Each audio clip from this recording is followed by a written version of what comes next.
नमस्कार विद्यार्थी मित्रांनो, आज आपण प्लेटोचा शिक्षणविषयक सिद्धांत या ठिकाणी पाहणार आहोत.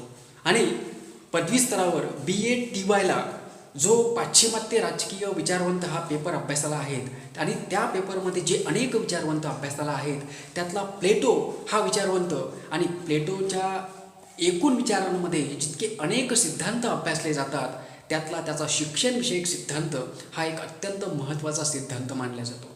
त्याच्यावर चर्चा आजच्या व्हिडिओच्या माध्यमातून आपण करणार आहोत. आपण यापूर्वीच पाहिलं होतं की प्लेटो हा प्राचीन ग्रीक विचारवंत आहे.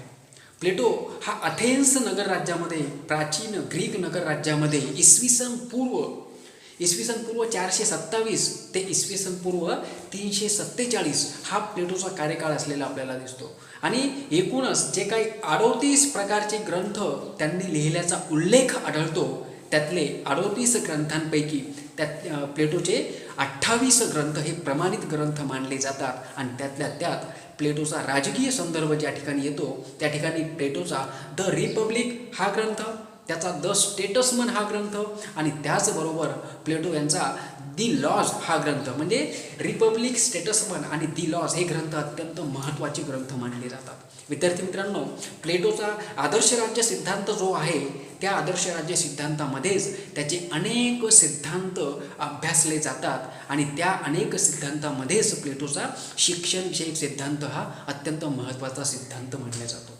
म्हणजे प्लेटोच्या आदर्श राज्य सिद्धांताच्या ज्या शाखा आहेत, शाखा असं म्हणत असताना ज्या शाखा आहेत त्या शाखा म्हणून उल्लेख करत असताना न्याय सिद्धांत, साम्यवाद विषयक सिद्धांत, प्लेटोचा शिक्षणविषयक सिद्धांत, प्लेटोचा 3 वर्गांचा सिद्धांत, प्लेटोचा तत्त्वज्ञ राज्यकर्त्या वर्गाचा सिद्धांत, या सगळ्या सिद्धांतरूपी शाखा प्लेटोच्या आदर्श राज्य सिद्धांताचा एक भाग असलेल्या आपल्याला दिसतात. आणि म्हणून हे सगळे सिद्धांत आपण ज्या वेळेला अभ्यासू त्याच वेळेला प्लेटोचा आदर्श राज्य सिद्धांत आपल्याला चांगल्या प्रकारे समजू शकतो. आजच्या व्हिडिओमध्ये आपण प्लेटोचा शिक्षणविषयक सिद्धांत अभ्यासणार आहोत. विद्यार्थी मित्रांनो, एकूणच शिक्षणविषयक सिद्धांताची मांडणी प्लेटो यांनी करत असताना जो काही आदर्श राज्याचा विचार त्यांना मांडला आहे आणि आदर्श राज्यामध्ये जे 3 वर्ग प्लेटोने सांगितलेत, 3 वर्ग, एक तत्त्वज्ञ राज्यकर्त्यांचा वर्ग, दुसरा सैनिकी किंवा संरक्षक वर्ग आणि तिसरा जो वर्ग त्यांनी सांगितला आहे तो म्हणजे उत्पादक वर्ग.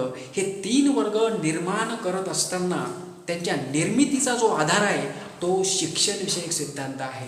म्हणजे शिक्षणाच्या माध्यमातून समाजातले हे 3 वर्ग, आदर्श राज्यातले हे 3 वर्ग निर्माण करण्याचं काम आपल्या लिखाणाच्या माध्यमातून प्लेटो यांनी केलेलं आपल्याला दिसतं. मग त्यांच्या शिक्षणविषयक सिद्धांताच्या माध्यमातून जे 3 वर्ग प्लेटो समाजामध्ये निर्माण करतो ते कशा पद्धतीने, तो संदर्भ पाहत असताना आपल्याला असं दिसतं की प्लेटोने आदर्श राज्य निर्माण करत असताना शिक्षणाला महत्त्व दिलेलं आहे. शिक्षण हा व्यक्तीच्या जीवनाचा अविभाज्य भाग आहे आणि शिक्षणाशिवाय व्यक्ती, समाजाचा आणि राज्याचा विकास होऊच शकत नाही, अशा पद्धतीचा विचार त्याच्या एकूण विचारांच्या माध्यमातून पुढे येत असलेला आपल्याला दिसतो.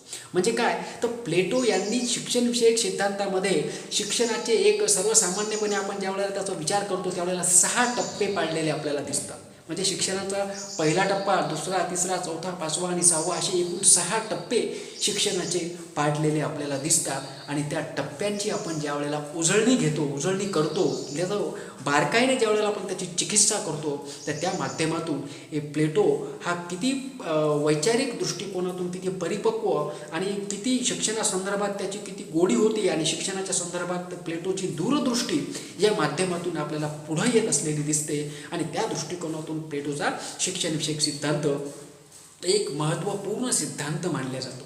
विद्यार्थी मित्रांनो, प्लेटोचा शिक्षणविषयक सिद्धांत पाहत असताना प्लेटोने शिक्षणविषयक सिद्धांतामध्ये जे संदर्भ दिलेत ते संदर्भ आपल्याला या ठिकाणी पाहणं क्रमप्राप्त ठरतं. बघा, सर्वप्रथम या 6 टप्प्यांचा संदर्भ आपण ज्या वेळेला घेतो ते 6 टप्पे पाहत असताना आपल्याला असं दिसतं की व्यक्तीच्या जन्मापासून वय वर्ष 6 पर्यंत शिक्षणाचा पहिला टप्पा तो सांगतो. त्यानंतर व्यक्तीच्या वय वर्ष 6 पासून वय वर्ष 18 पर्यंत हा शिक्षणाचा दुसरा टप्पा तो सांगतो. त्यानंतर पुढे आपण ज्या वेळेला जातो त्यावेळेला व्यक्तीच्या वय वर्ष 18 पासून ते वय वर्ष 20 पर्यंत शिक्षणाचा तिसरा टप्पा तो सांगतो. वयवर्ष 20 ते वयवर्ष 30 पर्यंतचा शिक्षणाचा चौथा टप्पा तो सांगतो आणि वयवर्ष 30 ते वयवर्ष 35 पर्यंतचा शिक्षणाचा 5वा टप्पा सांगतो आणि 35 पासून वयवर्ष 50 किंवा शेवटपर्यंत चालणारं शिक्षण आजीवन चालणारं शिक्षण या टप्प्याचा समावेश तो 6व्या आणि अंतिम टप्प्यामध्ये करत असताना या ठिकाणी आपल्याला असं दिसतं. म्हणजे हे जे काही 6 टप्पे त्यांना सांगितलेत या 6 टप्प्यांच्या माध्यमातून प्लेटो समाजातले हे 3 वर्ग निर्माण करतो की जे बुद्धीनं सर्वसाधारण कमकुवत आहेत.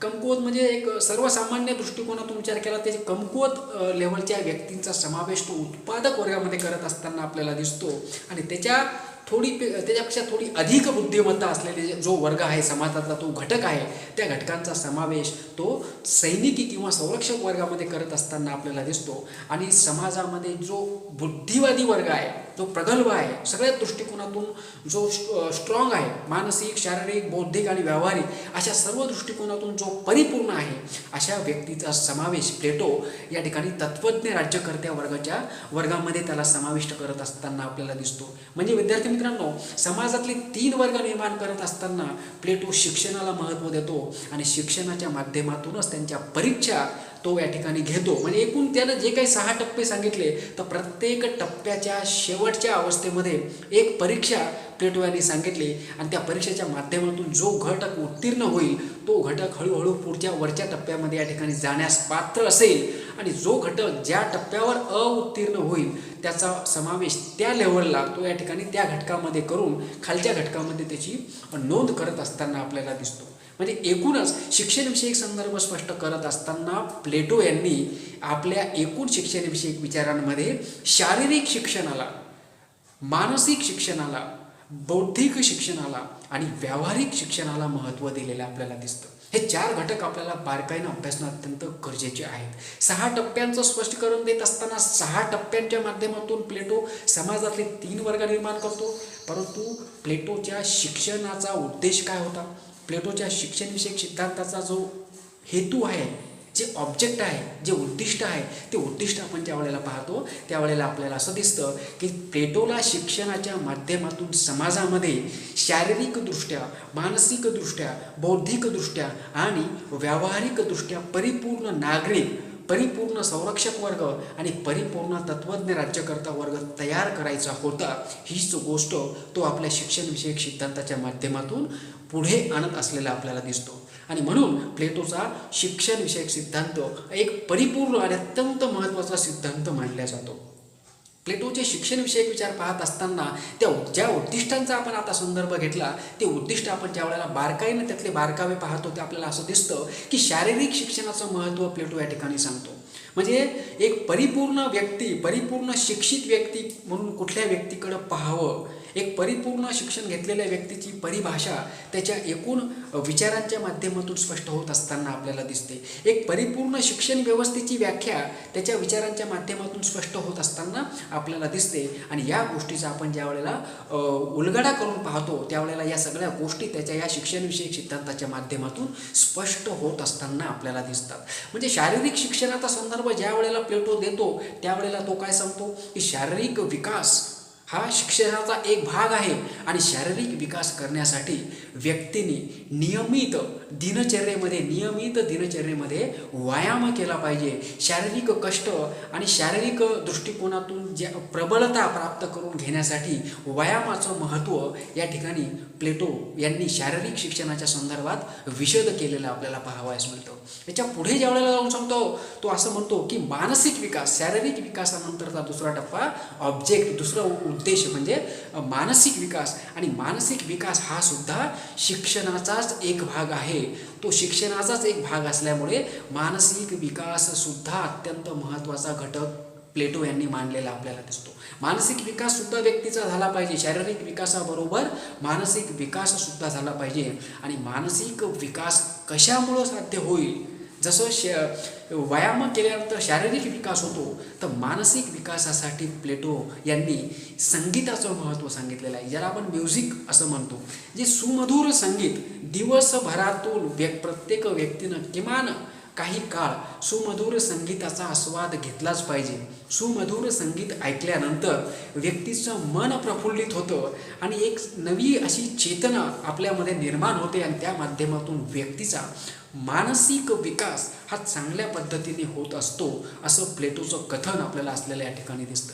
म्हणजे शारीरिक विकासासाठी व्यायामाचं महत्त्व, मानसिक विकासासाठी संगीताचं महत्त्व तो या ठिकाणी सांगत असताना आपल्याला दिसतो आणि हे सगळे घटक त्याच्या शिक्षणाचाच भाग असल्याचं ते या ठिकाणी सांगतात. आणि अशा पद्धतीने पुढे जाऊन ते असं सांगतात, तो म्हणजे बौद्धिक विकास. म्हणजे शारीरिक विकास, मानसिक विकास, त्याचबरोबर बौद्धिक विकास हा सुद्धा शिक्षणाचाच भाग आहे असं नमूद करत असताना प्लेटो असं सांगतात की या बौद्धिक विकासाचा संदर्भ पाहत असताना त्यांनी सर्वसमावेशक दृष्टिकोनातून अभ्यासाला महत्त्व दिलेलं आहे. म्हणजे माहितीचा साठा आत्मसात करणे, अनेक प्रकारचं नॉलेज प्राप्त करणे, मग अंकगणितीय ज्ञान असेल, इतिहासाचं ज्ञान असेल, भूगोलाचं ज्ञान असेल, जीवसृष्टीचं ज्ञान असेल, या सगळ्या गोष्टींचा अभ्यासाचा संदर्भ ते बौद्धिक ज्ञानामध्ये या ठिकाणी गृहीत धरतात आणि त्या माध्यमातून व्यक्तीचा बौद्धिक विकास चांगल्या प्रकारे होत असतो. यासाठी ते अभ्यासावर भर देण्यासाठी सांगतात आणि म्हणून बौद्धिक विकासासाठी अभ्यास गरजेचा असल्याचं ते सांगतात. आणि अशा पद्धतीनं पुढे अंतिम टप्प्यात ते असं सांगतात की शारीरिक, मानसिक आणि बौद्धिक विकासाबरोबरच व्यक्तीचा व्यावहारिक विकाससुद्धा झाला पाहिजे. म्हणजे व्यावहारिक दृष्टिकोनातून सुद्धा व्यक्ती ही प्रगल्भ असली पाहिजे आणि व्यावहारिक दृष्टिकोनातून व्यक्तीचा तो संदर्भ स्पष्ट करत असताना तो सुद्धा प्लेटोच्या शिक्षणविषयक सिद्धांताचाच एक भाग असलेला आपल्याला दिसतो. म्हणजे शिक्षणामध्ये व्यक्तीच्या एक परिपूर्ण शिक्षण घेतलेली व्यक्ती म्हणून ज्या व्यक्तीकडे प्लेटो पाहतो त्या व्यक्तीचा शारीरिक विकास झालेला असला पाहिजे, त्या व्यक्तीचा मानसिक विकास झालेला असला पाहिजे, त्या व्यक्तीचा बौद्धिक विकास झालेला असला पाहिजे आणि त्याचबरोबर व्यावहारिक दृष्टिकोनातून ती व्यक्ती परिपूर्ण असली पाहिजे. समाजामध्ये इतर व्यक्तीसोबत वागत असताना, चालत असताना, बोलत असताना जे व्यावहारिक स्वरूपाचं नॉलेज आहे ते सुद्धा व्यक्तीमध्ये खूप प्रगल्भ स्वरूपामध्ये असलं पाहिजे आणि तो शिक्षणाचाच एक भाग आहे